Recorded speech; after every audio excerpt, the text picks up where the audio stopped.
Presentation 4 in the management of finance is all about ratio analysis. So our learning intentions are we have to be able to interpret financial statements, i.e. our income statement and statement of financial position, using ratio analysis. We have to be aware of the different types of ratios and what they show about a business. Understand why businesses use ratios to analyse financial statements and why ratios are not always reliable. We're going to cover all of these in this presentation. So interpretation, first of all, of the income statement.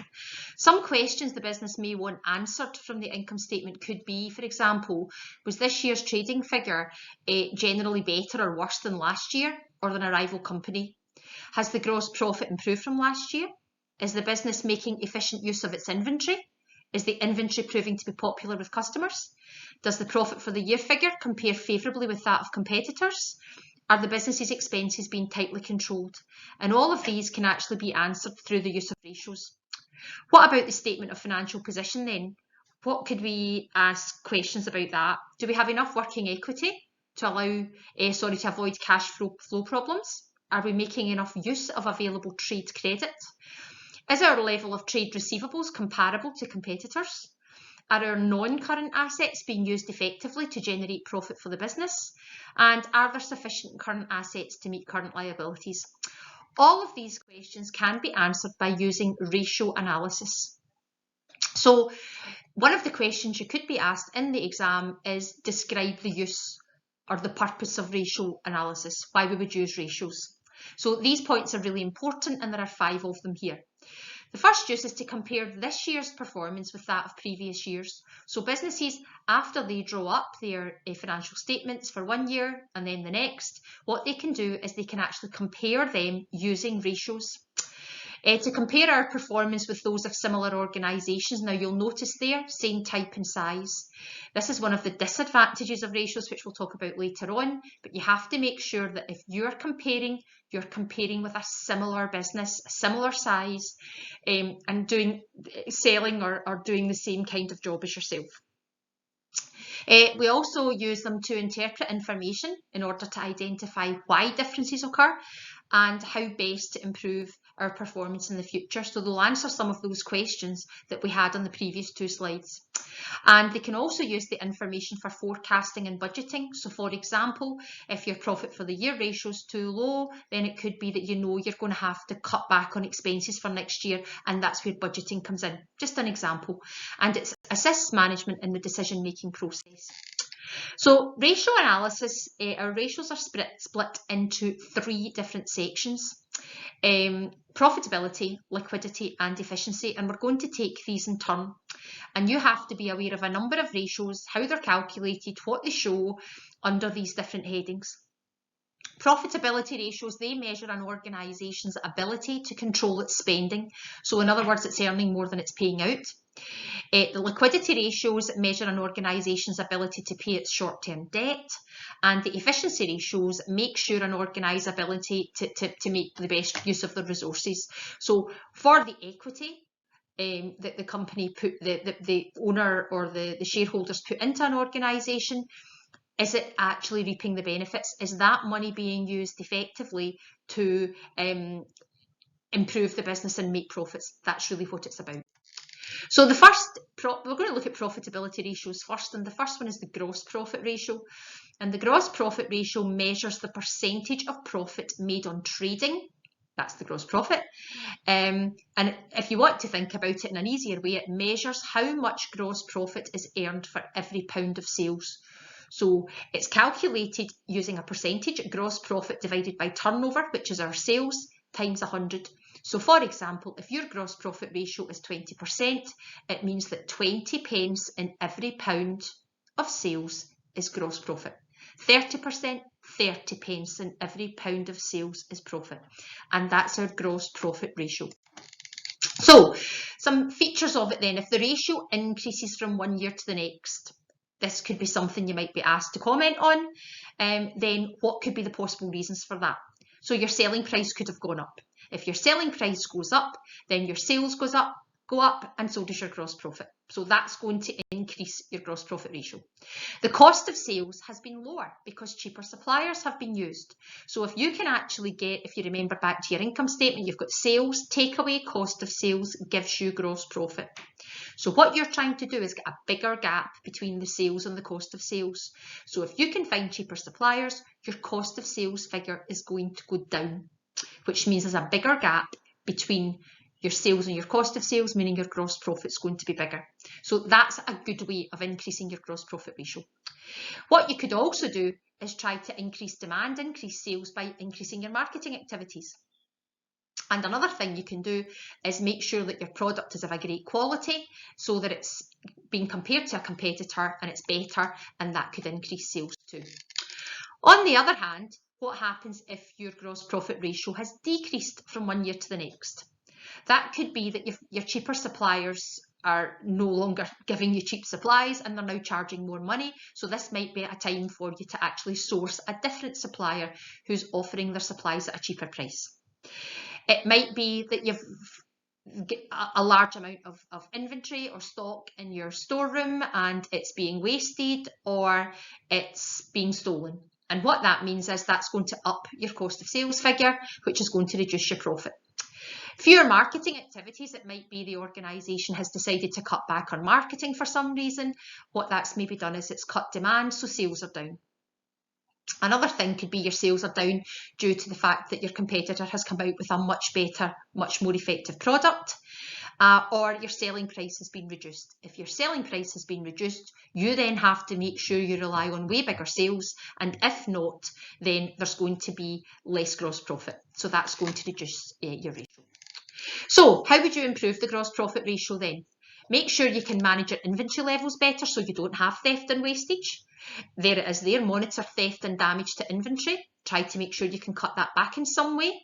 Negotiate better discounts from your suppliers or move to a cheaper supplier. Or increase your revenue by increasing your selling price. Now you have to at that stage be confident that by increasing revenue, you're not going to put people off. You're not going to put your customers off buying your product. The second profitability ratio is the profit for the year ratio. And we know the profit for the year is the final profit a business has after all the expenses have been deducted. And it's calculated in a very similar way to your gross profit ratio. What the profit for the year ratio shows you is it measures the overall profit of the firm after all the expenses have been deducted. So thinking about it simply, how many pence profit for the year is earned for every pound of sales? Similar to what I said before, if the profit for the year ratio is 15%, then 15 pence in the pound is profit for the year. 20%, 20 pence in the pound is profit for the year. And it's calculated as a percentage again, profit for the year divided by turnover or sales times 100. So if the ratio increases from one year to another, it could be that your gross profit has been higher for all the reasons we mentioned earlier on, and it could be that you're controlling your expenses a bit better and they're lower. If the ratio has gone down, you can imagine the flip. The gross profit has gone down for all the reasons we spoke about for the gross profit ratio, or your expenses could have increased, and that's going to decrease the profit for the year ratio because your profit level is going to fall. So to improve the profit for the year ratio then, very, very similar. It says at the bottom, it should be noted that to improve the profit for the year ratio, it's also important to keep sales high, cost of sales low, and thus your gross profit high, as this will ultimately affect your profit for the year. So everything we said before, managing your inventory levels better, monitor your theft and damage better, negotiate discounts from existing suppliers or choose cheaper suppliers, increase revenue by increasing the selling price. All of these things we spoke about for the gross profit ratio still apply here. And the extra one is monitor your expenses and try to keep your expenses down by using cheaper, gas and electricity suppliers, or trying to monitor electricity usage in your organisation, things like that. Our next profitability ratio is the return on equity employed. Now, this can also be an efficiency ratio. So you can think about it as one or the other. And the return on equity employed, the equity is the amount of money the owner of a business puts into the business. So if we're talking about limited companies, the equity is the amount of share capital in the business. So the return on equity is measuring the return on the equity invested in the business by the owner or owners. And we measure that by using the profit for the year divided by the equity at the start of the year. Now, what that will do is it will give us once again a percentage, and that's the percentage the business is earning on the equity it has put in.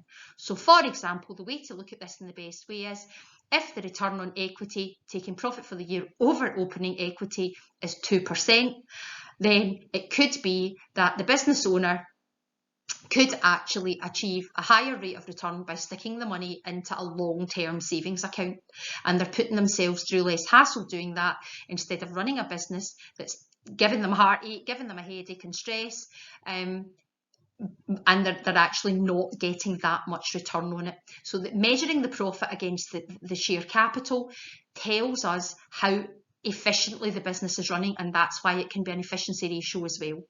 So it might actually give the owner food for thought if the return on equity employed is low, because they could probably earn their money by investing in shares in other businesses, or as I've said, putting them into some kind of long-term savings account.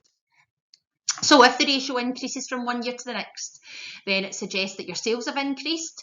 By sales increasing, then what that's done is that's increased your overall profit at the very end of the day, or you've maybe managed to cut your expenses. Anything you can do to increase your profit for the year.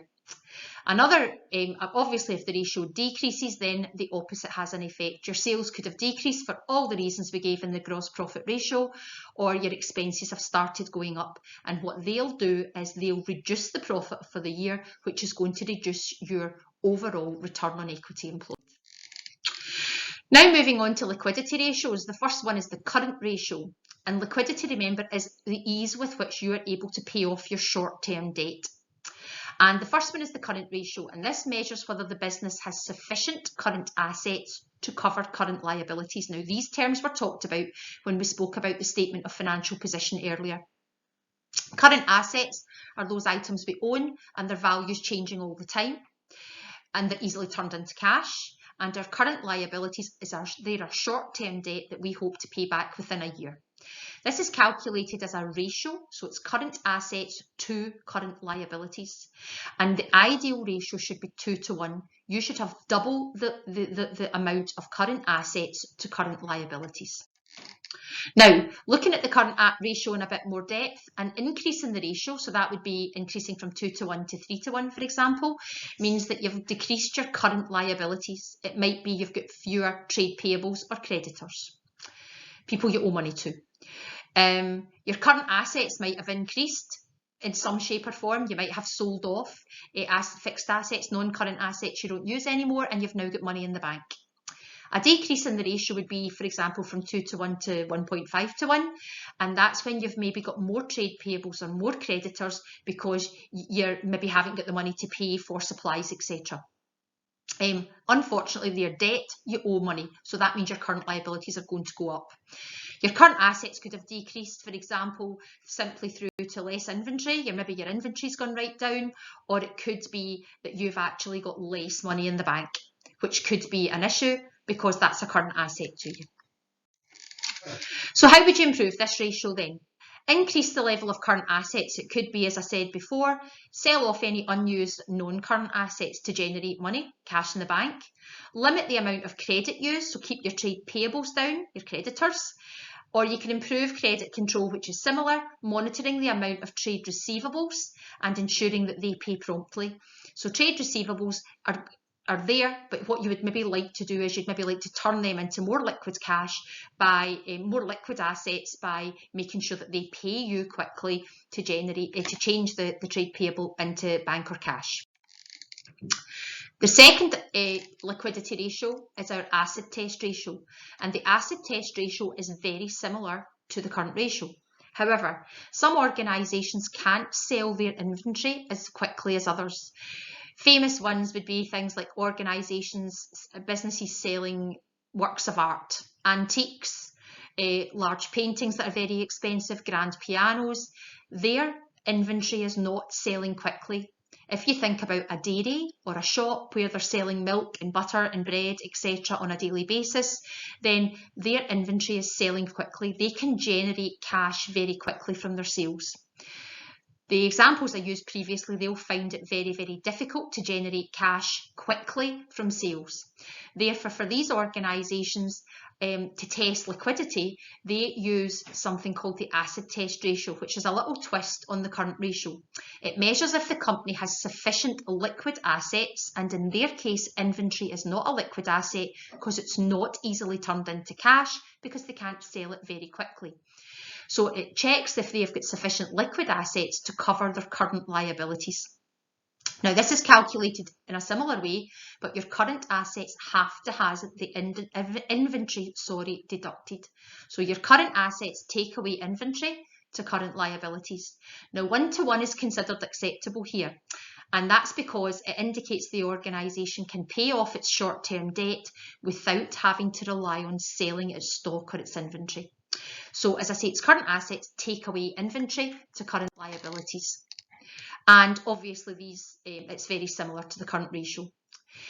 As an efficiency ratio, we have previously talked about the rate of equity employed. It can be an efficiency as well as a profitability ratio.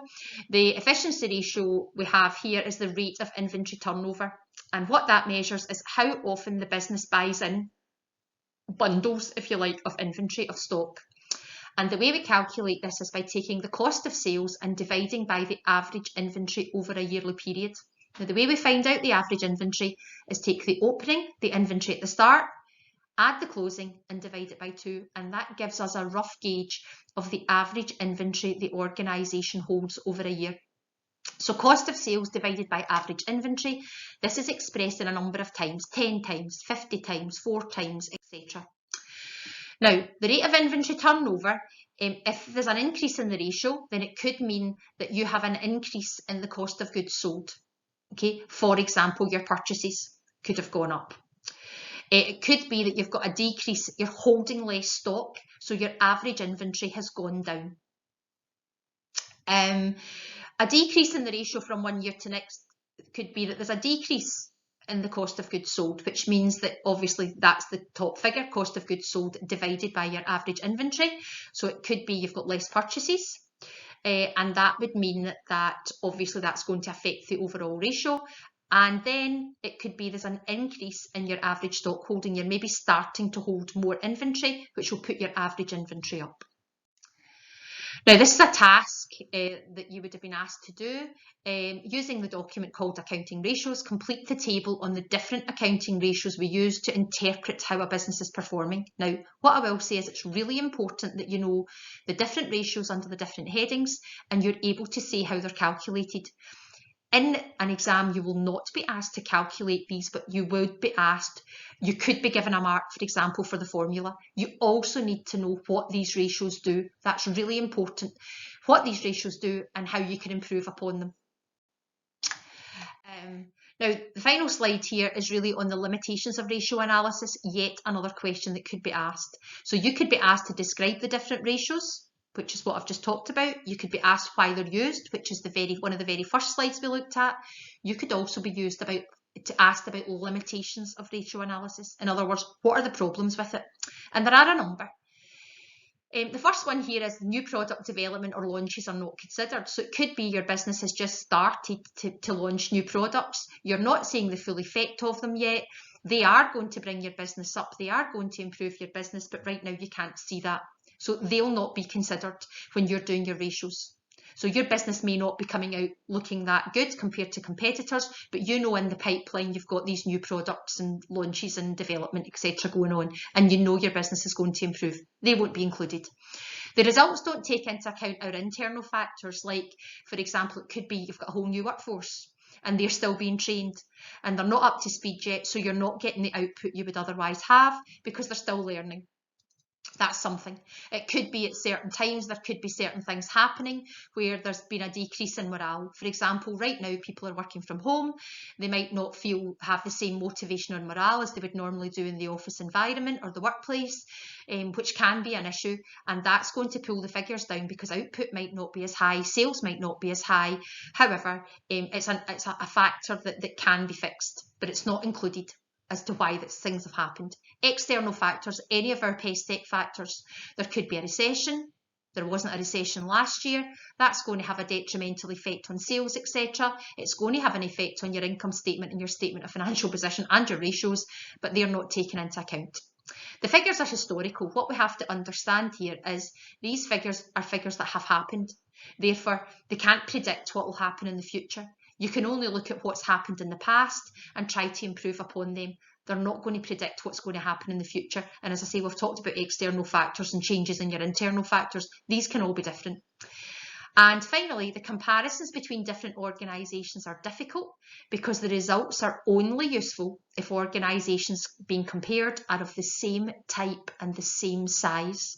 So, for example, you couldn't compare a corner shop to Tesco. Okay, they both sell groceries, but they're in totally different leagues. If you've got two organisations that are very similar to each other, doing very similar things, then, two small jewellers in the same area, for example, then that would be fine. You'd be able to compare them. But it's very, very difficult to find organisations you can compare yourself with because you might not be of a similar size or selling the same products. Thanks very much.